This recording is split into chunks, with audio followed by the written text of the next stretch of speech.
बच्चों, कैसे हो आप लोग। मैंने आपको पिछले वीडियो में बताया था कि क्लासिफिकेशन कैसा किया गया, बायोलॉजिकल क्लासिफिकेशन कैसे किया। पहले 2 किंगडम सिस्टम आया, फिर 3 किंगडम सिस्टम आया, फिर 4 किंगडम सिस्टम आया। और आपको मैंने प्रॉमिस किया था कि मैं आपके साथ ऐसे ही बना रहूँगा और आपको इससे बाहर, मेरे वीडियो से बाहर आपको क्वेश्चन नहीं मिलेंगे। तो अगला जो हम लोग लेके आए हैं, क्या लेके आए हैं, एक टेबल जो एनसीईआरटी दी है, जो हमने लास्ट में मैंने आपको पढ़ाया था 5 किंगडम सिस्टम। जिसने मेरा लास्ट वीडियो नहीं देखा तो लास्ट वीडियो देखे, उसके बाद इस पे आए तो उसको समझ में आएगा। तो मैंने समझाया था कि 5 किंगडम सिस्टम किसने दिया, आर.एच. विटेकर ने। ये भी बहुत इंपॉर्टेंट क्वेश्चन है। आर.एच. विटेकर ने क्या दिया था, 5 किंगडम सिस्टम 1960। नई क्लास कौन सी दी थी, अब इसमें से 5 क्लासेस 5 किंगडम सिस्टम में ना, Monera, Protista, Fungi, Plantae, Animalia, नाइटर, हमने लास्ट लेक्चर में देखा फंजाई दी थी। अब उन्होंने क्या लेके इन पांचों में किस किस को रखा, किस बेसिस पे रखा, ये सब चीजें हम इस टेबल की हेल्प से पढ़ेंगे। कि उन्होंने इससे क्वेश्चन आया था, टेबल से क्वेश्चन आया था, इस क्या क्या बेसिस थे, इस पे क्वेश्चन 3-4 बार आ चुका है नीट में, तो यहाँ से क्वेश्चन बनता है। ठीक, हम लोग ऐसा साइंस कवर करेंगे कि इससे बाद क्वेश्चन ना जाए। ठीक है बच्चों, चलो स्टार्ट करते हैं। तो पहला जो उन्होंने कैरेक्टरिस्टिक लिया, पहला कैरेक्टर कौन सा लिया, सेल टाइप या सेल का स्ट्रक्चर। किस टाइप की सेल थी या किस टाइप का स्ट्रक्चर था। मतलब सर सेल का टाइप भी होता है क्या, होता है। 2 टाइप की सेल होती है बेटा, अगले वीडियो में एक्सप्लेन करूंगा। प्रोकैरियोट और यूकैरियोट, 2 टाइप की सेल होती है, प्रोकैरियोट और यूकैरियोट। तो प्रोकैरियोट मैंने आपको लास्ट टाइम में बताया, जितने भी प्रोकैरियोट थे सबको कहाँ रख दिया, मोनेरा में। और जितने भी यूनिसेलुलर यूकैरियोट थे उनको कहाँ रख दिया, यूनिसेलुलर। कैसे, यूनिसेलुलर। जितने भी यूनिसेलुलर यूकैरियोट थे उनको कहाँ रख दिया, प्रोटिस्टा में। और मल्टीसेलुलर यूकैरियोट, फंजाई, प्लांटी, यूनिमिलिया, क्या है ये, मल्टीसेलुलर है, बहुत सारे सेल से मिलके बने हुए। ठीक, फिर सेल वॉल, जो उन सेल की, सेल का मतलब क्या होता है, एक रूम। अभी समझाएंगे जब सेल पढ़ाऊंगा तो, एक रूम है ना।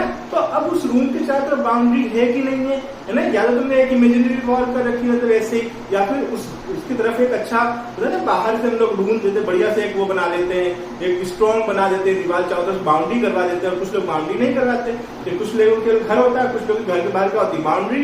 तो बाउंड्री जो है वो क्या है, सेल वॉल। मतलब सेल मेम्ब्रेन के बाहर जो एक मेम्ब्रेन होती है उसे बोलते हैं सेल वॉल। तो सेल वॉल आगे डिस्कस करेंगे इसको डिटेल में सेल में। तो सेल वॉल किसकी बनी है, बाउंड्री आपने किसकी बनाई है, जैसे पत्थर की बनाई है कि ईंट की बनाई है, तो उसके बेसिस को उसको भी उन्होंने इंक्लूड किया। तो मोनेरा में सेल वॉल जो बनी थी, बाउंड्री सेल वॉल बनी थी, वो नॉन सेलुलोजिक थी, मतलब सेलुलोज की नहीं बनी थी। आपने सेलुलोज वर्ड सुना होगा प्लांटिंग, है ना। तो सेलुलोज की किसकी बनी थी, कुछ पॉलीसेकेराइड से, जैसे पेप्टिडोग्लाइकेन की बनी थी, है ना। बहुत इंपॉर्टेंट क्वेश्चन आता रहता है कि नॉन सेलुलोजिक सेल वॉल किससे मिलती है, तो किससे मिलेगी, मोनेरा में पॉलीसेकेराइड्स, है ना। किसकी बनी होती, पॉलीसेकेराइड, पेप्टिडोग्लाइकेन का नाम पूछ ले तो पेप्टिडोग्लाइकेन, याद रखना, peptidoglycan plus amino acid. Amino acid क्या होता है, बायोमॉलिक्यूल से पढ़ेंगे, प्रोटीन की सब यूनिट्स है।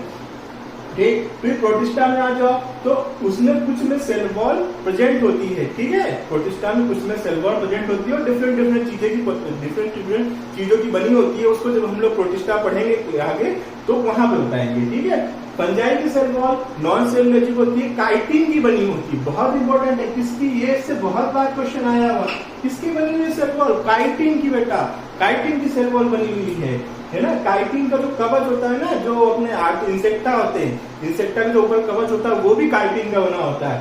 ठीक है, काइटिन एक ऐसा सब्सटेंस है जो बहुत कम डिस्ट्रॉय, अगर तुम देखो कॉकरोच के ऊपर पांव रख दो तो क्या होता है, कॉकरोच फिर से चल देता है। क्यों, क्योंकि उसके ऊपर काइटिन का कवच, मतलब ये एक ऐसी पावर देता है कि तुम इनडेस्ट्रक्टिबल हो जाते हो, तुम्हें कोई डिस्ट्रॉय नहीं कर सकता। तो उसकी कौन बनी होती, काइटिन की सेल वॉल किसमें पाई जाती है, फंजाई। बहुत इंपॉर्टेंट क्वेश्चन है, नीट का बहुत बार आया हुआ, डिफरेंट एग्जाम्स में आया हुआ। फिर प्लांटी में सेलुलोज की बनी होती है ना, प्लांट के लिए देखा सेलुलोज की बनी होती है, और एनिमल में एब्सेंट होती है। किसी भी तुम्हें आगे अंदर सेल वॉल नहीं है ना, जितने कोई भी एनिमल होगा उसके अंदर सेल वॉल नहीं होगी। ठीक, तीसरी चीज न्यूक्लियर मेम्ब्रेन। न्यूक्लियर मेम्ब्रेन ली इन्होंने, न्यूक्लियर मेम्ब्रेन प्रेजेंट है या एब्सेंट, तो मोनेरा में एब्सेंट होती है ना। प्रोकैरियोट थे, नाम ही प्रोकैरियोट बताया था मैंने। तो सबसे फर्स्ट मेरा वीडियो देखोगे, सबसे फर्स्ट वीडियो मैंने बताया था कि प्रोकैरियोट में न्यूक्लियोइड पाए जाते हैं, न्यूक्लियस के जैसे होते हैं, न्यूक्लियस नहीं होते हैं।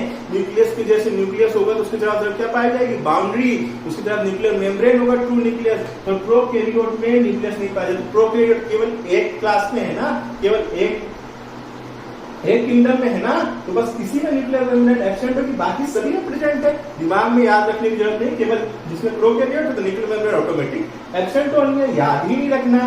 ठीक, फिर आता है अपना बॉडी या थैलस ऑर्गेनाइजेशन। बॉडी मतलब किससे बनी, कितनी सेल से मिलकर बनी बॉडी है, या थैलस बहुत सारे जो सेल्स आपस में मिल जाती हैं तो उसको थैलस कहते हैं। तो थैलस कैसा है, लूज है, अच्छा कैसा टिश्यू है, किस लेवल का। तो अब देखो मोनेरा में हमने रखा किसको, यूनिसेलुलर को, प्रोटिस्टा में रखा किसको, यूनिसेलुलर, मतलब एक सेल की बने है ना, यूनि मतलब एक, सेलुलर मतलब सेल, तो एक सेल की बनी किसने, मोनेरा और प्रोटिस्टा में। तो इनमें बॉडी लेवल कैसा होगा बताओ, सेलुलर, सेलुलर सेलुलर एक सेल की बनी। अब फंजाई में आए तो मल्टी सेलुलर, बाकी तीनों मल्टी सेलुलर है, इसलिए मल्टी सेलुलर, फंजाई में, प्लांटी एनिमल, तीनों में क्या है, मल्टी सेलुलर। तो फंजाई में मल्टी सेलुलर है, उसकी टिश्यू कैसे है, लूज है ना, आपस में सेल्स आई है, जुड़ी तो है, पर कैसी जुड़ी है, लूजली जुड़ी हुई है।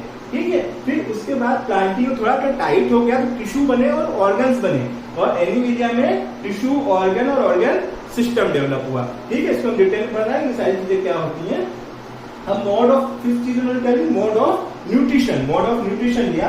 तो मोनेरा में देखो, अब मोनेरा में जितने प्रोकैरियोट तो सब रख दिए, तो मोनेरा कैसा होगा, मोनेरा में सब आएंगे ऑटोट्रॉफिक। ऑटोट्रॉफिक मतलब जो अपना भोजन खुद बनाया बताया था, ऑटो मतलब सेल, ट्रॉफिक मतलब फूड, न्यूट्रिशन सॉरी, तो अपना न्यूट्रिशन खुद बनाए। ठीक है, अब अपना न्यूट्रिशन जो थे ये दो तरीके से बना सकते थे, एक तो ये बना सकते थे केमिकल से, है ना, किसी भी केमिकल से, दूसरा लाइट से। तो दो टाइप के होते थे, कीमोसिंथेटिक और फोटोसिंथेटिक। जो मोनेरा में होते हैं वो कैसे होते हैं, ऑटोट्रॉफ दो टाइप के, हम लोग उसको डिटेल में पढ़ेंगे। तो एक होते हैं कौन से, कीमोसिंथेटिक, दूसरे कौन से होते हैं, फोटोसिंथेटिक। जो लाइट सनलाइट का यूज करे वो क्या होते हैं, फोटोसिंथेटिक, और जो जिसका लाइट यूज करे किसी केमिकल से एनर्जी ले वो क्या होता है, कीमोसिंथेटिक। हिट्रोट्रॉफिक, हिट्रोट्रॉफिक में दो टाइप के होते हैं, हिट्रो मतलब डिफरेंट, मतलब हिट्रो मतलब अलग, न्यूट्रिशन खुद स्वयं से नहीं बना रहा है, अलग से कहीं से ले रहा है न्यूट्रिशन, डिफरेंट ले रहा है, तो उसको बोलते हैं हिट्रोट्रॉफिक। ये भी दो टाइप के, सेप्रोफिटिक और पैरासाइट। अब पैरासाइट तुमने सुना हुआ वर्ड, तो जो दूसरे के ऊपर परजीवी रहे, फूड और शेल्टर के लिए, फूड और शेल्टर के लिए दूसरे परजीवी लेने वाला पैरासाइट कहलाता है। तो ये फूड और शेल्टर के दूसरे पे हो तो पैरासाइट। सेप्रोफिटिक मतलब जो डेड पार्ट पे हो, सेप्रोफाइट मतलब जो किससे ग्रोथ करे, डेड पार्ट के टर्म्स को आगे और डिटेल में पढ़ लेंगे। पर सेप्रोफाइट मतलब जो डेड पार्ट जो मर गया है, जैसे कोई एनिमल मर गया उसके ऊपर फंजाई ग्रोथ कर रही है, कचरा पड़ा है जो भी हो उस पर ग्रोथ करती है, तो वो सेप्रोफाइट होते हैं। ठीक, प्रोटिस्टा के अंदर भी ऑटोट्रॉफिक और हिट्रोट्रॉफिक दोनों न्यूट्रिशन पाया जाएगा। ठीक है, इसी टाइप से फंजाई में केवल हिट्रोट्रॉफिक होता है, और हिट्रो की वही दो टाइप हो जाएंगे, इसमें भी सेप्रो और पैरासाइट। ठीक है, प्लांटी क्या होते हैं, मैक्सिमम जो होते हैं 99% कैसे होते हैं, ऑटोट्रॉफिक, 1% क्या होते हैं, पैरासाइट भी होते हैं, 1% पैरासाइट होते हैं, रूट पैरासाइट, स्टेम पैरासाइट, याद करो, याद आएगा क्वेश्चन।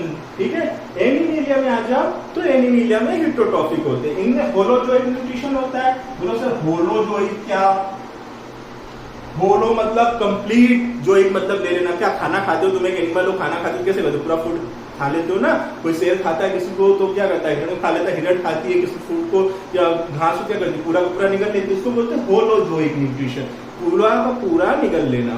ठीक है, तो इसमें क्या होता है, होलोजोइक न्यूट्रिशन पाया जाता है। इसके अलावा कुछ एनिमल्स क्या होते हैं, पैरासाइट भी होते हैं।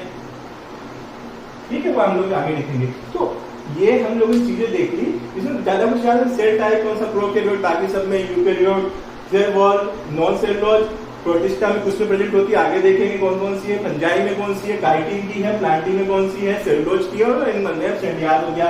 न्यूक्लियर में पहले में एब्सेंट, बाकी सब में प्रेजेंट याद हो गया। बॉडी ऑर्गेनाइजेशन पहले, दूसरे में सेलुलर, तीसरे में टिश्यू, चौथे में ऑर्गन और पांचवे में ऑर्गन सिस्टम याद हो गया।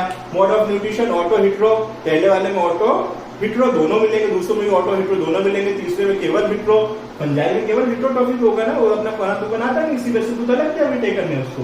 प्लांटी, ऑटोट्रॉफिक और एनिमीलिया, कोई खाना बनाते देखा है, नहीं बनेगा, तो कैसे होता है, बोले सर खाना बनाते ना किचन में, अरे वो खाना नहीं बनाना है अपने को, कि आप किचन में खाना बनाते हो ना, मैं अपना खुद से हम लोग खाना बनाते हैं, किसी चीज को लाके उसको बनाते हैं। ठीक है, अपने किसी को दूसरे को खाने की जरूरत ना पड़े तो ऑटोट्रॉफिक होता है। ठीक, ऐसा कंफ्यूज नहीं होना। तो हिट्रोट्रॉफिक जो होता है वो उसमें होलोजोइक और पैरासाइट दो टाइप के आते हैं। तो ये 5 जो फीचर थे तो किसने लिए, RF विटेकर ने 1969 में। ये टेबल बहुत इंपॉर्टेंट है, इससे 2-3 बार क्वेश्चन आ चुके हैं नीट में और इससे फिर से रिपीट हो सकता है क्वेश्चन, तो इसको बहुत अच्छे से याद कर लो सारी चीजों को।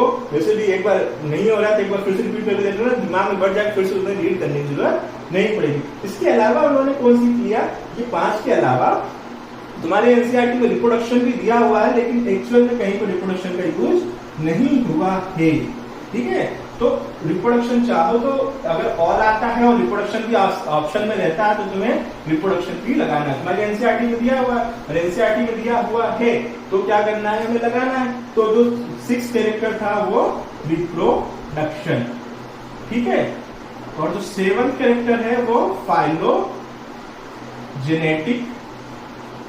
रिलेशनशिप। बोले सर ये क्या है, पहले बता चुका हूं बेटा इसको, है ना। जो पूर्वजों संबंध क्या कहलाता है, फाइलोजेनेटिक रिलेशनशिप की किस ऑर्डर में डेवलपमेंट हुए। तो सबसे पहले यूनिसेलुलर प्रोकैरियोट आया, फिर यूनिसेलुलर यूकैरियोट आए, फिर उसके बाद लूजली अटैच्ड टिश्यू आए, फंजाई आए, फिर उसके बाद प्लांटी आए, फिर उसके बाद एनिमिलिया आया। तो ये ऑर्डर में है, जिस ऑर्डर में आए थे उसी ऑर्डर में अरेंज किया। तो उन्होंने फाइलोजेनेटिक रिलेशनशिप का भी यूज किया, किसमें, 5 फिंगर सिस्टम में RF विटेकर ने। तो cell structure, cell type, cell wall, nuclear membrane, body organisation, mode of nutrition, reproduction, phylogenetic relationship, इन 7 चीजों का यूज किया है किसने, RF विटेकर ने अपने क्लासिफिकेशन में। कंफ्यूज नहीं होना। अब अगर इन्हीं में से ऑप्शन आ जाता है, 4 ऑप्शन ये रहते कि इनमें कौन सा यूज नहीं किया। मान लो सपोज ऐसा क्वेश्चन आ गया, कई बार क्वेश्चन दे देते कि इनमें से कोई भी तुम्हें 4 प्रॉपर्टी दे दी, जैसे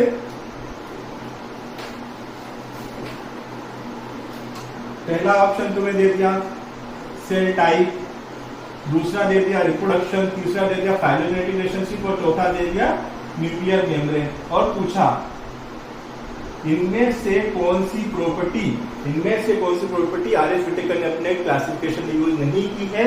तो आंसर क्या लगाओगे, रिप्रोडक्शन।